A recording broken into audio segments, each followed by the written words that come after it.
안녕하세요. 사연을 들으시는 분들께서는 다양한 연령대, 다양한 직업을 가지고 계시겠죠? 제가 사연을 들으면서 재밌게 듣는 부분 중 하나가 그거였거든요. 제가 겪어보지 않은 인생이나 내가 선택해보지 않은 직업에 대한 얘기를 들려주시는 분들이 많으니까, 어머, 저런 일을 하시는 분들은 저렇게 생각을 할 수도 있겠구나. 저 일을 하셨던 분들은 저렇게 또 문제를 해결할 수 있겠구나. 그 놀라운 기지에 감탄할 때가 한두 번이 아니었답니다. 이런 말들로 사연을 시작하는 이유가요. 제가 오늘 말씀드릴 사연이 어떻게 보면 제 직업과도 살짝 연관이 되어 있는 일이겠구나 싶어서요. 그래서 제 직업이 뭐냐고요? 여기 사연에서도 종종 저랑 같은 일을 하셨던 분들의 얘기가 올라올 때마다 반갑긴 한데요. 전 검찰 수사관 출신입니다. 검찰직 공무원이라고 하는 게 여러분들에게는 더 익숙할 수 있겠어요. 어떻게 보면 검찰님들께서 우아한 수사를 진행하시기 전에 흙탕물 튀는 일들을 미리 처리해 놓는 실무자의 역할을 하고 있는 사람이라고나 할까요? 그래서 지난번에 다른 사연에서 수사관분이 검사님들의 비위도 맞춰야 하고 일도 해야 하는 고된 직업이라는 얘기를 할 때 묘하게 공감이 되더라고요. 왜 직업정신이라는 말이 있잖아요. 직업병이라고 하는 말도 있고요. 제 친구는 중학교 국어교사인데요. 아직도 친구들이랑 대화할 때 맞춤법이 틀리면 그걸 한번 그냥 넘어가는 법이 없어요. 그게 직업병이래요. 그걸 꼭 지적해주고 친구가 틀린 맞춤법을 고쳐야지만 속이 시원해지는 거죠. 저희 아버지는 철물점을 하세요. 그래서 그런지 동네에 뭐 고장난 게 있다고 하면 그 꼴을 그냥 가만히 못 보시는 거였습니다. 지나가다가 누구네 집에 뭐가 고장 났는데 그런 얘기를 들으시면 신경 안 쓰시는 척을 하시면서도 다른 걸 하면서 내내 그걸 신경 쓰고 있는 거예요. 그러다가 이제 집에 돌아가는 길에 나는 들릴 때가 있다. 먼저 들어가라 해놓고 꼭 그 집에 들러서 고장난 걸 고쳐주셔야 속이 시원하신 그런 성미셨죠. 그렇게 사람은 한 일을 오래 하다 보면 발달하는 감각 같은 게 생기는 것 같습니다. 이 일이 너무나도 내 손에 익어버려서 나는 의식하지 못하고 있는데 내 무의식이 판단하고 결정을 내려버리는 그런 것들이요. 저희 딸이 결혼을 하고 시댁에서 말도 안 되는 괴롭힘을 당했던 얘기를 좀 해볼까 해요. 보통 이걸 시집살이라고 표현하지만 저는 그냥 시집살이라는 단어를 쓰기에는 이 사람들의 괴롭힘이 너무 유치하고 혹독했기에 그런 귀여운 단어를 붙일 일도 아니라고 생각합니다. 이건 엄연히 집단적인 괴롭힘이고 범죄라고 생각하니까요. 어쨌든 제 딸이 시댁에서 그렇게 집단적으로 괴롭힘을 당하고 있었고 엄마인 제가 하마터면 이를 눈치채지 못하고 둘 다에게 씻을 수 없는 상처를 남기게 될 수 있었지만 그때 발동한 저의 직업병 덕분에 무사히 위기 상황을 벗어날 수 있었다는 얘기가 되겠네요. 제가 너무 깔끔하게 오늘 할 얘기의 요약을 잘 해버려서 혹시라도 이 얘기만 들으시고 다 들었다 하시는 분이 있을까봐 걱정이 될 정도예요. 현실은 더 어마무시하고 속 시원한 복수가 기다리고 있으니까요. 절대 영상 돌리지 마시고 제 사연 끝까지 한번 들어봐 주세요. 개천에서 용 날 수 있는 시대에 태어난 전 공부만이 유일하게 제 지금의 처한 환경을 벗어날 수 있는 길이라 굳게 믿고 살았습니다. 부모님은 큰딸로 태어났으면 좋은 집에 시집가서 집안의 보탬이나 될 것이지 밑에 줄줄이 딸린 동생들은 생각도 안 하고 자기 혼자 이기적으로 공부나 할 생각을 한다고 저를 욕했지만 그럼에도 꾸역꾸역 안 들리는 척 제 앞길만 생각했던 이유는 단 하나였어요. 이 지독한 집에서 하루라도 빨리 벗어나고 싶었거든요. 넌 왜 그렇게 철이 안 들어? 어? 다른 애들은 지금 고등학교만 졸업하고 그냥 다들 공장 취업해서 한 푼이라도 더 벌어보려고 그렇게 애를 쓴다는데 네가 지금 그렇게 천하태평하게 공부를 할 때라고 생각을 하는 거야? 우리 집이 무슨 재벌집이라도 돼? 아니 네가 그렇게 대학 가버리면 네 밑에 딸린 동생들은 어떻게 할 건데? 내 밑에 있는 동생들 내가 낳았어? 어머니 아버지가 낳은 거잖아. 왜 그걸 내 핑계를 대고 있어? 내가 언제 등록금 달라고 했어? 내 공부하는데 돈 보태달라고 했어? 그리고 내 밑에 있는 동생들, 걔 중에 누가 대학 갈 머리는 되는데? 엄마 그렇게 예뻐서 죽을 것 같은 막내 아들? 걔 학교에서 받아오는 성적표를 봐. 지금 대학이 문제가 아니라 고등학교나 제대로 갈 수 있을지. 제발 될 것 같은 자식한테 투자를 해. 지금 당장 내가 대학 간다는 게 이기적으로 보여? 나중에 나 잘 되면 나한테 손 벌릴 생각이 나지 마. 어머니는 제 얘기를 듣자마자 이기적인 소리를 한다면서 뺨을 날렸습니다. 뺨을 맞으면서도 펜을 놓지 않았어요. 아무리 집에서 무슨 소리를 듣는다고 하더라도 여기서 포기하면 정말 죽도 밥도 안 될 것 같다는 생각이 들었으니까요. 학교에서 제가 굉장히 존경하는 선생님이 한 분 있었는데 그분이 그러시더라고요. 애들이 너네가 가난을 벗어날 수 있는 가장 쉬운 방법은 공부밖에 없다. 미친 듯이 공부해라. 그게 너네가 가장 쉽게 다른 계층으로 올라갈 수 있는 가장 가까운 사다리다 하고요. 떨어지지 말라고 뒤에서 받쳐주고 밀어줘도 모자란 가족들이 제 사다리를 걷어차려고 하는 사람들이라는 게 문제이긴 했지만 그래도 그 말 하나 믿고 여태까지 달려왔습니다. 선생님 말을 잘 들어야 한다고 그 말씀이 결국 틀린 게 없었으니까요. 집에서 한 푼을 지원해주지 않았는데도 꾸역꾸역 공부를 하고 또 학교에서 장학금을 받을 수 있는 제도들을 많이 알아봐 주신 덕분에 등록금 없이도 대학을 갈 수 있게 됐습니다. 다 좋으니까 기숙사비라도 도와달라, 등록금 내달라는 소리도 안 하고 기숙사비도 딱 한 학기만 빌려주면 아르바이트를 해서 갚겠다고 얘기를 했는데도 네가 선택한 거니까 땅바닥에서 자든 뭘 하든 알아서 하라고. 가족이 맞나 싶을 정도로 매몰차게 제 부탁을 거절하셨던 분들이었어요. 그래도 다행히 제가 참 착한 동생들을 두었죠. 누나, 이거 받아. 그래도 난 아들이라고 돈 필요하다고 하면 부모님이 군소리 안 하고 그냥 주시잖아. 내가 항상 누나한테 마음속으로 미안한 게 많았거든. 공부도 못하는 빡통 같은 놈한테 대체 뭘 그렇게 바라시는 건지.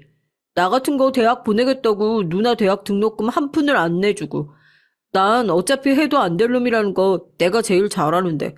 그러니까 누나 필요한 거 있으면 부모님한테 얘기하지 말고 나한테 얘기를 해.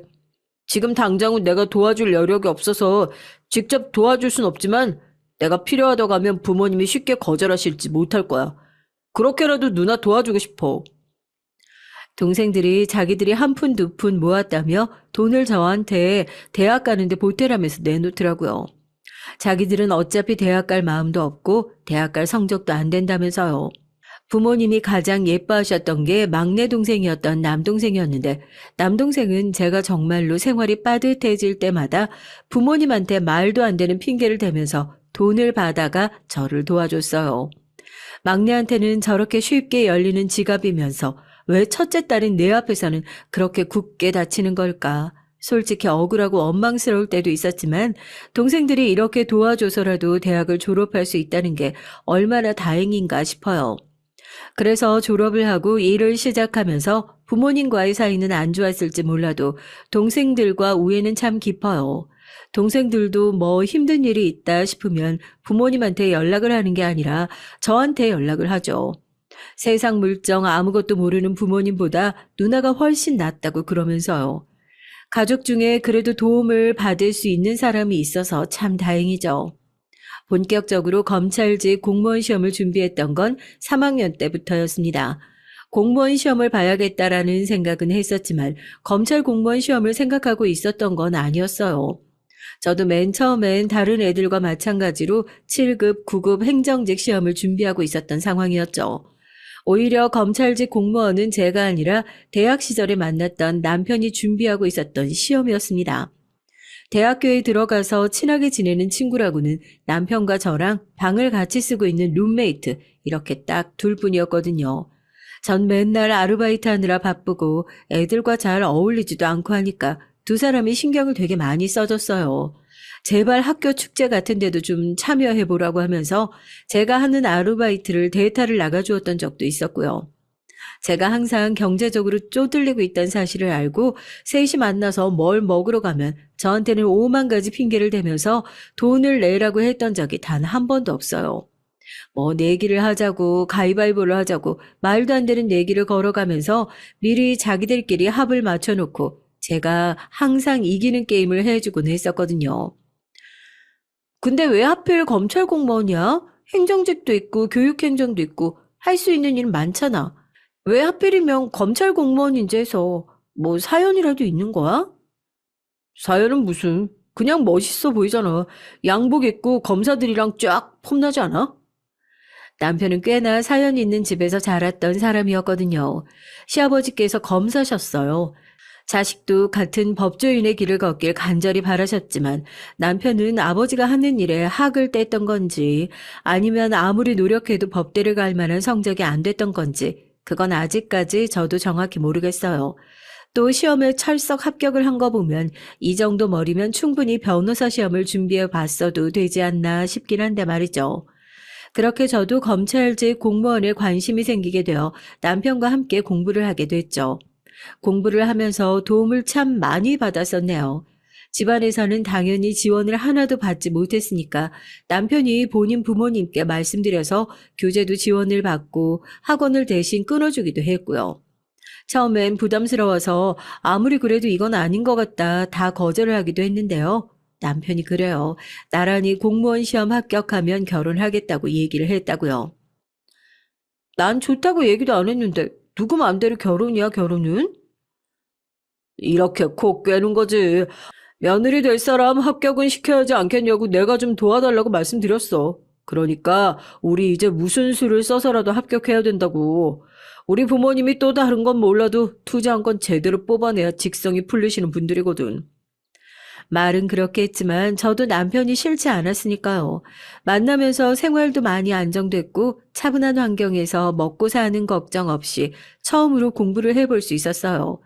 그렇게 나란히 합격을 하게 되고 합격증을 들고 결혼 허락을 받으러 양가 인사를 하러 갔습니다. 시부모님께서는 무서우신 분이긴 했지만 그동안 남편이 시험 준비를 하면서 보여줬던 모습이 있어서 그런지 크게 반대는 하지 않으셨어요. 오히려 바람 잘 날 없는 시끄러운 저희 집이 문제였죠. 너 이렇게 결혼해버리면 동생들을 어떻게 볼 거냐. 신혼집 구하고 나면 동생들을 우리 집에 보내놓을 수 있냐. 대학교를 그쪽에서 등교할 수 있냐. 이제 막 인사를 올 사람이 들으면 도망가고도 남을 소리를 서스럼 없이 하는데 참나 남편 볼 면목이 없는 거죠. 그래도 남편이 그 자리에서 싫은 티 한 번 안 내면서 저희 부모님한테 싫은 소리는 다 하고 왔다니까요. 아니요, 그건 안 될 것 같습니다. 그건 좀 어려울 것 같습니다. 이 사람이랑 상의해 보겠습니다. 저는 한 번도 부모님이 하시는 말씀이 싫다 싫다 생각만 했지 저렇게 대놓고 거역할 생각을 해보지 못했던 것 같은데 남편의 강단 있는 모습이 퍽 든든하더라고요. 당신 참 어려운 집에서 제대로 자랐네. 내가 그동안 우리 집에서 피웠던 게 그냥 땡깡 수준으로밖에 안 보였겠다 싶어. 앞으로 결혼하고 나선 그렇게 살자. 양가에서 뭐라고 하든 너무 휘둘리지 말고 우리는 우리 인생 잘 살면 되는 거야. 부모님도 결국 바라시는 거 그거일걸? 자식 안 되길 바라는 부모가 어딨어? 잘 사는 모습 보여주면 언젠간 인정해 주시겠지. 좋은 날 올 거야. 참 긍정적인 남편. 남편이 있었기에 제 힘들었던 직장 생활도 하루하루 즐겁게 버틸 수 있었다. 감히 얘기를 해봅니다. 나란히 임용을 받아 처음 3년은 강제로 주말부부 생활을 했어요. 주말부부 생활을 하면서 애틋해진 건지 몰라도 그렇게 아이가 들어서게 됐고요. 전 짧게 육아휴직을 쓰고 근처에 살고 있던 애들과 시부모님께서 아이 돌보는 것에 많은 도움을 주셨습니다. 한 아이를 키우는데 온 마을이 필요하다는 얘기가 정말 사실이더라고요. 그렇게 따지고 보면 전 항상 이기적인 누나고 언니였던 것 같은데 그렇게 제 생각만 했던 것 같은데 착한 동생들은 오히려 저에게 폐를 끼치지 않기 위해서 아니 오히려 저를 돕기 위해서 최선을 다해서 살았던 것 같아요. 새삼 고맙고 미안하다는 생각이 드네요. 아이를 낳고 나니까 저희도 연고지라는 게 생기면서 남편이 제가 일하는 곳으로 발령을 받게 됐어요. 정말 정신이 하나도 없더라고요. 애는 봐야지, 일은 해야지. 물론 어린이집에 다니던 시기이긴 했지만 애는 어린이집에만 맡겨두면 알아서 큰답니까? 남편이랑 둘이서 번갈아 가면서 오늘은 네가 데리러 가네, 내가 데리러 가네. 그것도 공직 생활을 하고 있었으니까 그나마 다른 직장에 비해 눈치 덜 보면서 편하게 갈 수 있었던 거지. 아니면 어림도 없었을 일인 것 같아요. 아이가 1살, 2살 나이를 먹어가면서 오래전 담임 선생님이 저한테 말씀하셨던 그 사다리가 무엇인지 조금은 알 것 같은 기분이 들었습니다. 검사 시아버지를 둔 짱짱한 집안의 시집을 가서도 아니고 강단 있는 남편을 만나서 틈만 나면 제 등에 빨대를 꽂고 고열을 빨아대려고 하는 친정 부모님과 조금씩 멀어져서도 아니고 아이를 낳고 나서야 비로소 제 앞에 놓여진 사다리를 밟고 또 다른 계층으로 올라선 것 같다는 생각이 들더라고요. 저 정말 제 아이한테는 최선을 다하고 싶었습니다. 조금 유난이라고 생각할 수 있는 것까지 다 해주고 싶었어요. 그때 한참 조기 유학이 유행일 때였는데 조금 더 넓은 환경에서 애를 키우면 어떨까 싶어서 캐나다로 조기 유학까지 보내는 것도 염두에 두고 있었죠. 시부모님께서도 적극 응원해 주셨고요. 그렇게 힘들게 공부를 하고 시험까지 합격했는데 자식을 위해서 직장을 포기하고 유학길에 함께 오를 수 있을 정도로 뭐든 다 희생하고 포기할 수 있는 것 같은 마음이었던 것만 알아주세요. 내가 당신을 왜 좋아했는 줄 알아? 여기 있는 우리 집안 사람들이랑 다르다고 생각해서 좋아한 거야. 당신이 못했던 거 자식한테 해주고 싶은 마음은 알겠어. 그런데 우리 딸, 당신 아니야. 당신 어린 시절도 아니고 애 하고 싶은 거 하면서 클 수 있게 그냥 놔두자. 그러다가 딸이 당신 뜻대로 크지 않으면 그땐 어떻게 할 건데? 그때 당신 그 상실감 감당할 수 있겠어? 애한테 너무 자아를 투영하지 마. 그럴수록 상실감만 커지는 건 당신이야. 남편의 말에 크게 반성을 하게 되더라고요. 제가 어렸을 때 집에서 못 받고 컸던 지원을 저도 모르게 애한테 다 해주고 싶었던 그런 게 있었나 봐요. 남편은 그런 게 항상 걱정이었고요. 나 일 관두고 애랑 같이 유학 갈까? 이 소리를 듣자마자 기겁을 한 거예요. 제가 얼마나 시험 공부를 열심히 했는지, 이 직장과 직업에 자부심을 가지고 있는지 알고 있었던 남편이었는데 그걸 자식을 위해서 한순간에 포기할 수 있다는 소리를 하니까 이대로 놔뒀다가는 자식이랑 저를 동일시하면서 키우고 또 마음대로 안 되면 실망하는 자기가 시어머니한테 당하면서 괴로워했던 모습이 그대로 반복될 것 같아서 무서웠다고 하더라고요. 그때부터 정신을 차리고 애한테 제가 원하는 것을 정말 쏙 빼놓고 키우기 위해서 다시 노력했습니다. 참 애 키우는 게 이렇게나 힘들 줄 몰랐어요. 하다못해 비도 안 오는데 왜 장화를 신고 유치원에 가겠다고 그렇게 떼를 쓰는 건지. 자기 것은 좀 욕심을 내고 살았으면 좋겠는데 왜 그렇게 욕심도 없이 사는 건지. 학교에서 애들이랑 싸웠다는 얘기가 들리면 엄마는 좀 이겨가지고 왔으면 좋겠는데 꼭 자기가 양보하고 어디 한 군데 다쳐가지고 오는 건지.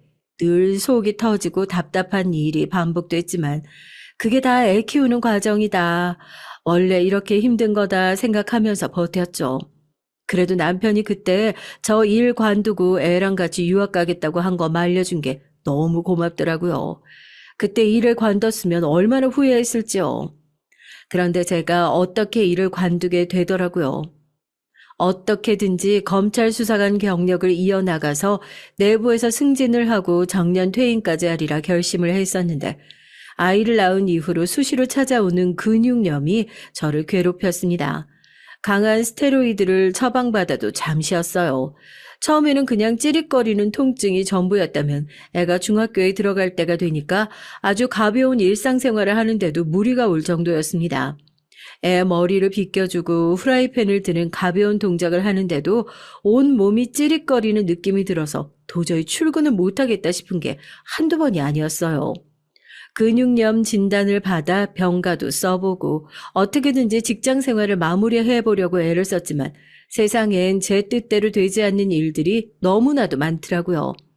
그렇게 결국 면직 처리를 하게 됐습니다. 남편은 이 정도면 오래 했다고, 남들보다 조금 일찍 은퇴를 했다고 생각하면 되지 않겠냐. 저를 위로했지만 대학생 이후로 평생을 몸담은 직장에서 다른 이유도 아니고 건강상의 이유로 이렇게 퇴직을 하게 됐으니 불명예스러운 것은 물론이고 제 마음이 납득이 잘 되지 않더라고요. 난 이제 정말 꼼짝없이 가정주부로 살게 됐겠구나 싶고요. 그래도 제가 하나를 하면 끝장을 보자 최선을 다하자 하는 성격이 있거든요. 어쩔 수 없이 가정주부가 됐지만 이제 가정주부로 살아야 하는 거, 그럼 최선을 다해서 1등 가정주부가 되어보자 결심했습니다. 우선 병원을 열심히 다니면서 건강 회복을 최우선으로 했죠. 다른 건 몰라도 아이한테 어느 순간이라도 아픈 엄마로 기억되고 싶지 않았으니까요.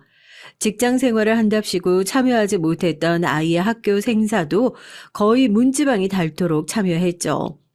직장을 다니지 못해서 찾아오는 서러움은 있었지만 그만큼 또 아이와 함께하면서 찾아오는 기쁨들이 있어서 버틸 수 있지 않았나 싶어요. 사람은 적응의 동물이라고 일을 관두고 나서 몇 년 또 집에서 생활을 하다 보니까 이 생활에 또 완벽하게 적응이 된 것 같더라고요. 저희 딸은 어렸을 때부터 비싼 돈 들여서 영어 유치원이며 영어 학원이며 데려다 놓은 보람이 전혀 없더라고요. 좀 글로벌한 일을 했으면 좋겠다. 외국인들이랑 자유롭게 영어로 대화하면서 돈을 버는 일을 했으면 좋겠다 싶어서 그렇게 무리해서 보내놓았던 건데, 그래도 적어도 딸이 성인이 되면 뭐 외교관 비스무리한 일이라도 하고 있을 줄 알았죠. 남편 말을 듣고 진작에 딸과 나를 동일시하는 것을 관두고 헛된 기대를 빠르게 내려놓은 것이 신의 한 수가 아닌가 싶을 정도라니까요. 영어 열심히 가르쳐 놨더니 대학 들어가자마자 애들이랑 여행을 그렇게 다니더라고요. 엄마 아빠는 돈 벌어서 너 여행 자금 대주는 사람이 아니라고. 애들이랑 그렇게 해외여행을 가고 싶으면 네가 돈 벌어서 네 돈으로 가라. 해도 너무하는 것 같아서 그렇게 딱 잘라서 얘기를 하니까 알겠다고 그러더니 아르바이트를 하고 뭐 워킹홀리데이를 가고 그것도 안 되겠으니까 자기가 알아서 공부를 하더라고요. 성적이 좋아야 어학연수로 갈 수 있으니 자기 딴에는 최후의 수단이었던 거죠. 쟨 대체 누굴 닮아서 저렇게 싸돌아다니는 것을 좋아하나 모르겠어요. 아니, 당신도 나도 이렇게 집안에만 있는 걸 좋아하는데 쟤 보면 한국에만 있으면 뭐 병이라도 나는 사람처럼 구니까. 난 내 자식이지만 도통 이해가 안 된다니까.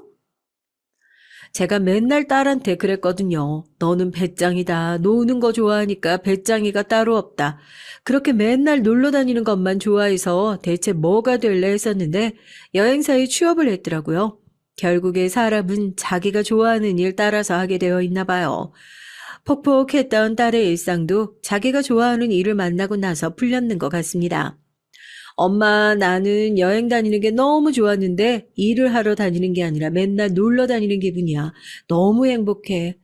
그래, 난 네가 행복하면 됐다. 평화로운 날들이 계속됐죠. 크게 기쁠 일도 없지만 크게 슬플 일도 없어지는 것. 이게 나이 먹는 거구나 싶더라고요. 몇 해 전 또 한 번 딸에게 큰 경사가 찾아왔습니다. 부모의 욕심은 끝도 없잖아요. 태어날 땐 건강하게만 자라다오 했었고 학교 다닐 땐 제발 다른 애들 발끝만큼이라도 공부 좀 했으면 좋겠다 기도했었고요. 학교를 다니고 나서는 너도 부모한테 손 안 벌리고 네 밥벌이만 하고 살았으면 좋겠다 생각을 했었는데 언제 이렇게 훌쩍 커버려가지고는요. 자식들은 원래 제 자식만 그런 게 아니라 다 같이 청개구리인가요? 요즘 주변 언니들 봐도 그렇고 결혼은 늦게 해도 괜찮은 것 같아. 이 사람 저 사람 다 만나봐야 어떤 사람이 좋은 사람인지 가릴 수 있는 눈도 생기고 결혼 일찍 해서 뭐해? 고생 일찍 하는 것밖에 더 되니? 그렇다고 니네 엄마가 일찍 시집와서 고생 많이 했다는 말은 아니고 엄마처럼 이렇게 운 좋게 좋은 시댁 만나서 고생 안 하고 사는 경우도 있지만 대부분의 경우는 일찍 시집 가면 일찌감치 고생한다. 그게 공식인 거야. 그래서 엄마가 그렇게 시집 빨리 가지 말라고 잔소리를 입에 달고 사는 거고. 남의 집 딸들은 빨리 안 가서 걱정이라는데 우리 집 딸은 청개구리가 따로 없죠. 엄마가 제발 그렇게 늦게 좀 가라고 천천히 좀 가도 안 늦는다고 그렇게 만류를 했는데도 불구하고 자기는 더 나이 먹고 얼굴 안 예뻐지기 전에 웨딩 촬영도 하고 드레스도 입었으면 좋겠다면서 결혼은 굳이 일찍 해야겠답니다. 그 고집을 대체 누가 말려요. 전 맨날 머리를 싸매고 남편한테 쟤는 누굴 닮아서 저러는지 모르겠다고 하면 남편이 웃으면서 그걸 아직도 모르냐고 순전히 저 닮아서 그러는 거라잖아요. 전 아무리 생각해봐도 크면서 저렇게 똥꼬집을 부리면서 컸던 적이 없었던 것 같은데 남편은 곧 죽어도 자기 닮은 게 아니랍니다. 분명히 저 닮아서 그런 거래요.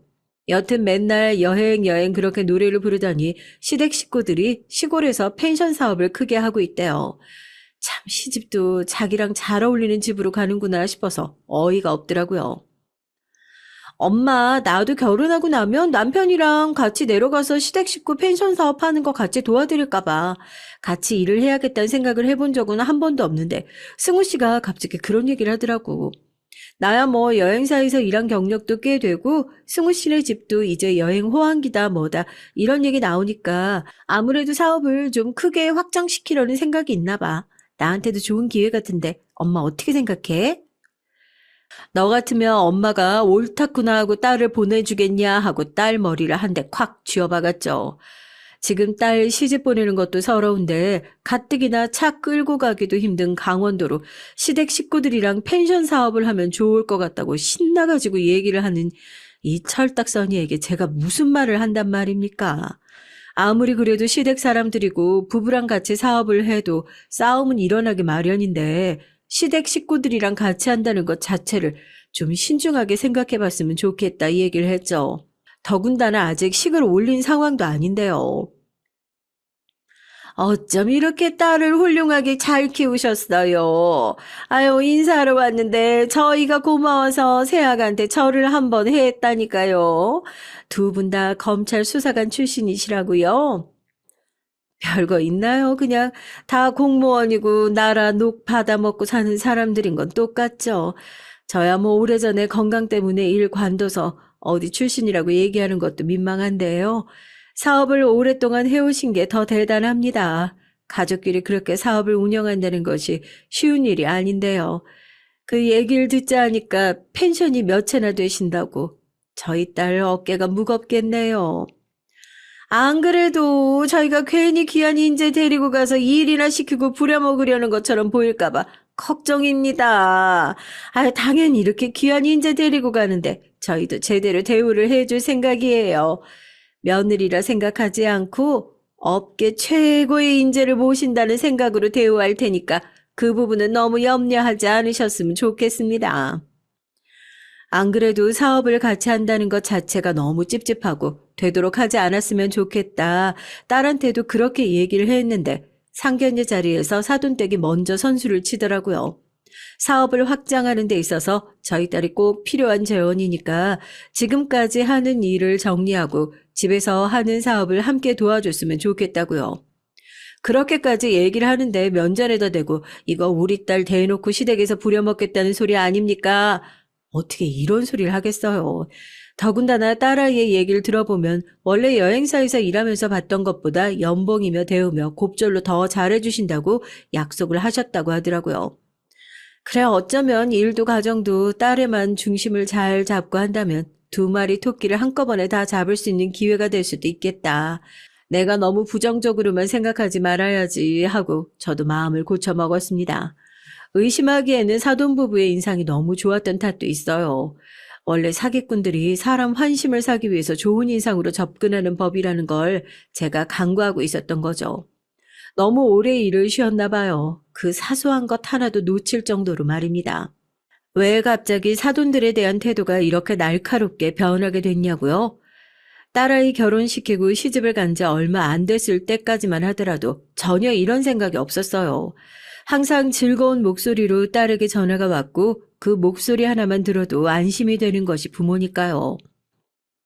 너 아무리 그래도 거기 일하는 곳이기도 하지만 시댁이야. 시부모님 어른들 앞에서 너무 방방 뜨지 말고 무슨 일 있으면 엄마한테 바로 연락하고 네가 배로 더 신경을 많이 써야 하는 거야. 분리 잘 시켜놓고 생활을 해야 해. 근무 시간은 일터다 생각하고 일을 해야 되고 퇴근을 하고 나면 여기는 시댁이다 하고 생활을 해야 되고 너 쉬는 시간도 딱 마련해 놓고 알겠어? 하여튼 애가 그냥 마냥 머릿속에 꽃받치고 해맑기만 하니까 엄마가 안 해도 되는 이런 쓸데없는 걱정이나 하고 있잖아. 너 엄마한테 정말로 미안해야 된다니까? 엄마, 진짜로 걱정 안 해도 괜찮아.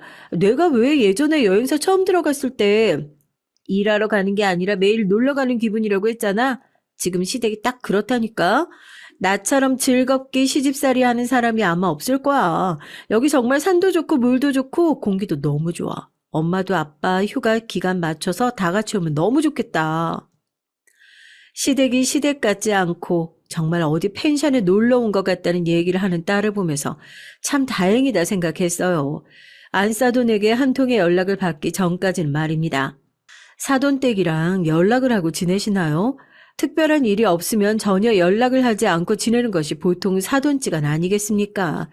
명절도 아니고 특별한 행사를 앞둔 것도 아닌데 뜬금없이 전화가 왔길래 무슨 일이 있으신가 하고 전화를 받았는데 다짜고짜 버럭 화를 내시는 것에 1차로 한번 놀랐고 그 화를 내시는 내용을 듣고 2차로 깜짝 놀랄 수밖에 없었어요.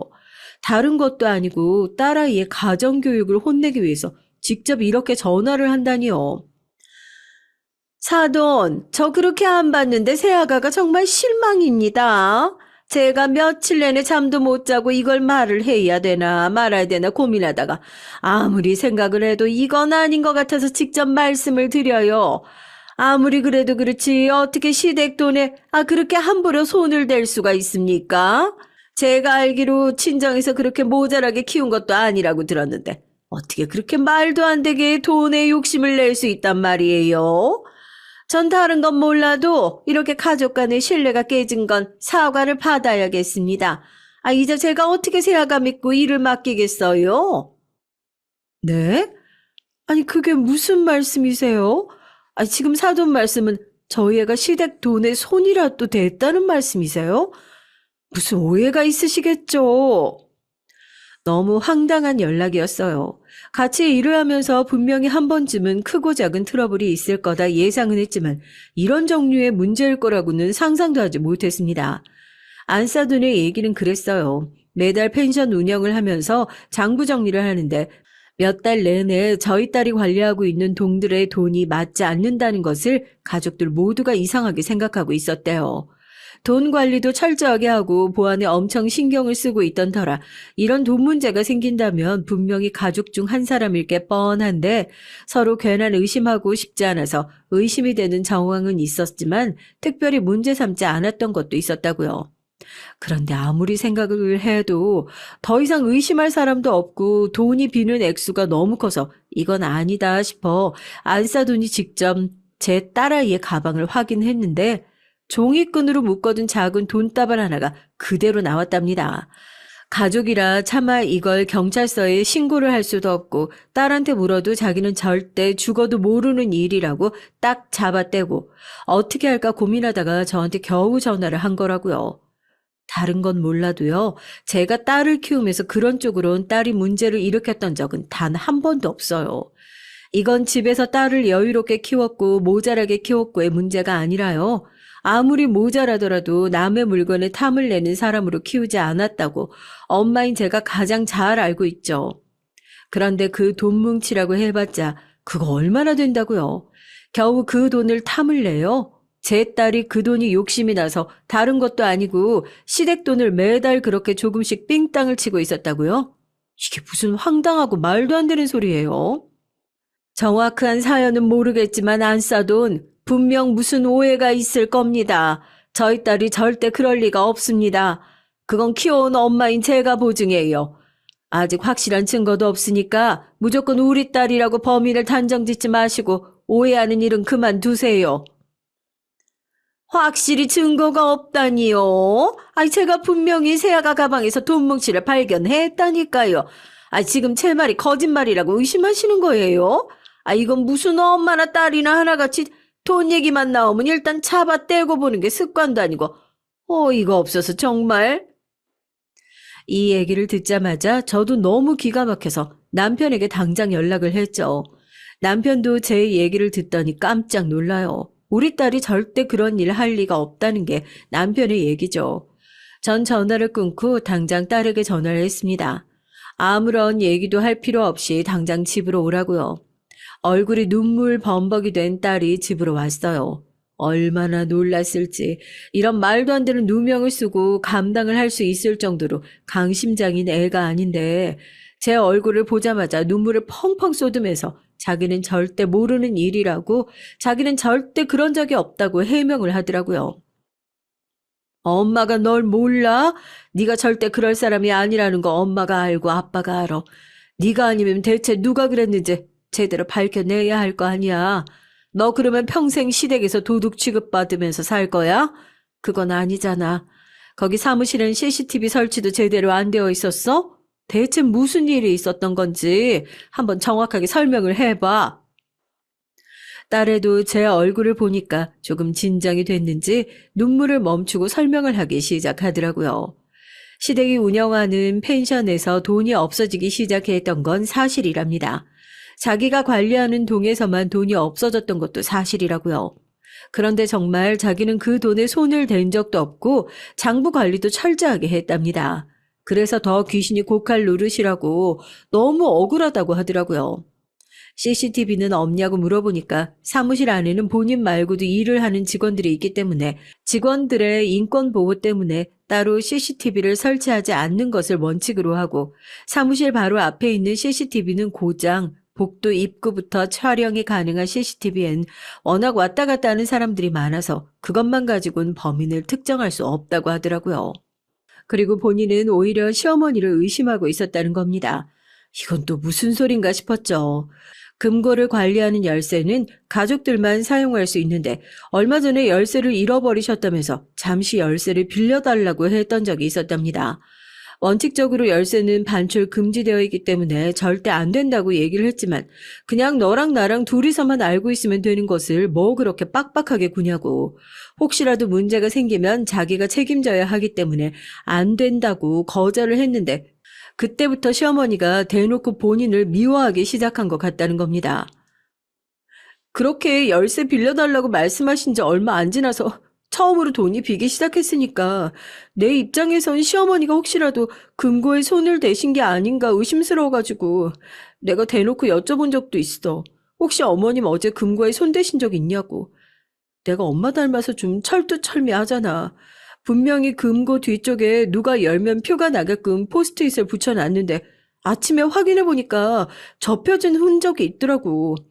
누가 만진 건 분명한데 그 저녁에 금고에 왔다 갔다 할 만한 사람이 시어머니밖에 없으니까 그렇게 물어봤던 거지. 자긴 절대 아니라고 발뺌하시고 나서 며칠 안 돼서 지금 이 일이 터진 거야. 내 가방에서 갑자기 돈 뭉치를 보셨다고. 난 솔직히 아직도 믿기지가 않아. 갑자기 그 돈 뭉치가 어디서 뚝 하고 떨어지냔 말이야. 딸아이의 얘기까지 들어보니까 의심은 곧 확신으로 바뀌더군요. 제 정황이긴 했지만 딸이 시어머니가 돈을 횡령하는 것을 의심하기 시작하자 그 의심을 피하기 위해서 제 딸에게 그런 정황을 뒤집어 씌우고자 지금 이 상황을 만들어낸 것 같다는 생각이 강하게 드는 겁니다. 딸에게는 아무런 걱정하지 말라고 나머지 일들은 엄마가 다 알아서 해결을 하겠다 얘기를 하고 남편과 이 부분에 대해서 상의를 했어요. 남편도 제게 어떻게 하는 것이 좋을 것 같냐고 묻더라고요. 제가 그랬죠. 이혼은 둘째 일이고 우리 딸 시댁에서 계속 도둑 취급받게 내버려 둘 거냐고요. 무슨 일이 있어도 누명은 제대로 벗겨줘야 속이 시원하지 않겠냐고요. 난 엄마라서 그렇게 해야겠다고요. 남편도 제 말에 동의를 하더라고요. 인터넷으로 바로 애기들 전용 카메라를 하나 샀습니다. 아마 이제 막 갓난아기 키우는 집들은 제가 말하는 카메라가 뭔지 바로 아실 거예요. 밤중에 아기가 뒤척거리거나 깨기라도 하면 바로 가서 달래야 하니까 밤중에도 움직임을 바로 볼 수 있는 적외선 카메라들이 요즘 시중에 많이 나오거든요. 거기다가 움직임이 감지되면 핸드폰으로 바로 알림까지 오니까 이게 더할 나위 없이 좋겠다 싶더라고요. 그 카메라를 하나 사서 다음날 배송이 오자마자 챙겨가지고 딸과 함께 사돈댁으로 내려갔죠. 바로 와서 죄송하다고 얘기를 할 생각은 안 하고 사돈 저 정말 이제 실망이 이만저만이 아니에요. 아유 어떻게 다른 사람도 아니고 저희 며느리가 그것도 가족들 다 있는 집에서 뻔히 그런 짓을 할 생각을 했는지 저 창피해서 어디 가서 말도 못해요. 사돈, 저 검찰 수사관 출신인 거 알고 계시죠? 아무리 생각해도 저희 딸이 범인이 아닌 것 같다는 생각이 들어서요. 사돈께서도 억울한 사람 범인으로 몰게 되시면 그것만큼 잘못된 일이 어디 있겠습니까? 거기다 사돈 말 맞다나 가족인데요. 가족한테 억울한 누명 씌우는 일은 없어야죠. 그래서 이번에 딸이랑 같이 내려온 겁니다. 대체 어디서부터 잘못된 건지, 진짜로 누가 잘못한 건지 제가 한번 낱낱이 조사해보고 저희 딸이 잘못하지 않았다는 거 누명 한번 제대로 벗겨보려고요. 제가 날카롭게 얘기를 하니 안사돈도 꽤나 당황하는 눈치더라고요. 집안 이곳저곳을 살필 때마다 흠칫흠칫 놀라는 것이 딸아이가 하고 있는 의심에 힘을 실어주는 것 같았습니다. 아무래도 뭔가 캥기는 구석이 있고 숨기는 것이 있는 것 같은데 대체 뭘 숨기고 있는 건지 확실하게 티가 안 나는 것 같아 답답하기만 했어요.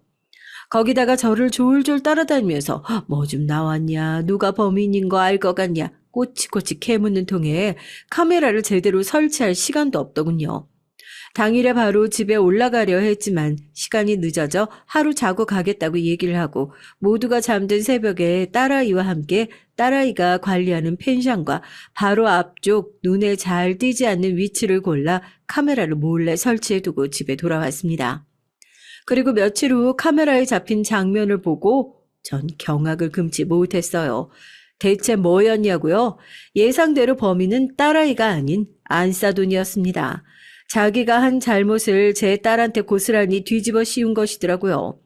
밤중에 갑자기 움직임이 포착되었다는 알림이 울려서 핸드폰을 확인했더니 주변에 사람이 있는지 눈치를 살피던 안사돈이 몰래 펜션 안으로 들어가서 카드키로 금고를 열고 그 안에 들어있는 현금을 가방에다 챙겨나가는 장면이 그대로 카메라에 전부 녹화가 됐어요. 그뿐만인 줄 아세요?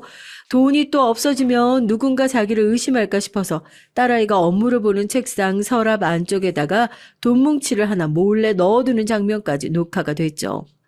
이런 식으로 계속해서 누명을 씌우려고 했구나. 기가 막혔습니다. 이건 말도 안 돼. 감히 귀한 내 딸한테? 그러나 충격적인 장면은 뒤이어 나오는 장면이었어요. 돈을 챙기고 나가서 한참 들어오지 않던 안사돈이 화가 치밀어 올라 이 녹화 영상을 그대로 컴퓨터로 옮겨 정리를 하고 있었는데 다시 한번 움직임이 포착되었다는 알람이 울리더라고요. 그리고 전 그 장면을 보고 다시 한번 경악할 수밖에 없었습니다. 돈을 챙겨서 나갔던 안사돈은 잠시 후에 누군가와 함께 그 방으로 다시 돌아왔어요. 당연히 이 일을 짜고 했을 거라 의심했던 바깥사돈이라고 생각했지만 바깥사돈이 아닌 처음 보는 남자였습니다. 대체 이 방에서 무슨 짓을 하나 했더니 모르는 남자와 미래를 즐기더라고요. 그 장면이 카메라에 고스란히 녹화가 됐고요. 정말 뜨악할 일이죠. 그러니까 정리하자면 안사돈은 바깥사돈이 아닌 다른 남자와 외도를 하고 있는 상황이었고 그 외도 상대를 위해 돈을 마련해야만 하는 상황이었던 겁니다. 경제권이 전혀 없는 상황에서 돈을 마련하는 건 쉽지 않은 일이었을 때고 마침 일을 하러 들어온 며느리에게 죄를 뒤집어 씌우고 그렇게 집안이 시끄러운 틈을 타서 몰래 비자금을 마련하고 다른 곳도 아닌 자기 집에서 다른 동에서 가족들이 모두 잠들어 있는 틈을 타서 상간남을 몰래 집으로 불러들여 매일 밤 외도를 즐기고 있었던 거죠. 가장 추악한 사람이 제일 가까운 곳에 있었음에도 불구하고 가족들은 아무것도 모르고 제 딸만 죽도록 의심하고 있었을 걸 생각하니 얼마나 기가 막혀요. 한참을 연인처럼 다정하게 데이트를 하고 있던 두 사람은 가족들이 일어날 시간이 되자 황급히 자리를 정리하고 돌아갔습니다. 그래서 제가 어떻게 했냐고요? 바깥사돈에게 바로 연락을 했죠. 따로 좀 봤으면 좋겠다고요.